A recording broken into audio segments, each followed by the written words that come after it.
এই লোকাল বোমাগুলো সব দেখে অর্জুন সিং এর বাড়িতে টেস্ট হয়। আপনার এই বাড়িতে বোম মারছে, বাড়ির সামনে বোম ফেলছে, সিসিটিভি দেখে লোককে আপনি আইডেন্টিফাই করছেন, গুলি চলছে, আপনার উপরেই তো কতবার টার্গেটেড অ্যাটাক করা হয়েছে। তাহলে সেখানে দাঁড়িয়ে আপনি আমাকে বলুন যে 2026-এর ভোটটা তাহলে নিশ্চিন্তে কি হবে, মানে মানুষ ভোট দিতে যেতে পারবে কি? না, এই প্রশ্ন আপনার কেন, সারা বাংলার মানুষের আছে, ভোটটা কি হবে?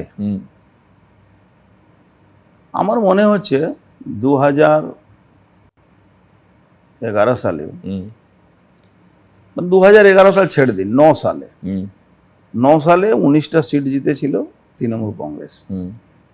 2011 সালে বহু জায়গা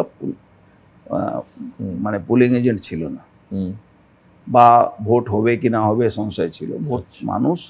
মানুষের রিয়েকশনটা অনেক রাফ টাফ হয়। আপনি দেখেছিলেন পঞ্চায়েত ভোটে 100 লোক মারা গেছিল, 100 পিপুল মারা গেছে। এটা কোন পঞ্চায়েত বলছেন? এই লাস্ট। আচ্ছা আচ্ছা। মহিলারা তৃণমূল যে বাক্সা দখল করেছিল, সেই বাক্সাটা তুলে নিয়ে গিয়ে পুকুরে ফেলেছিল।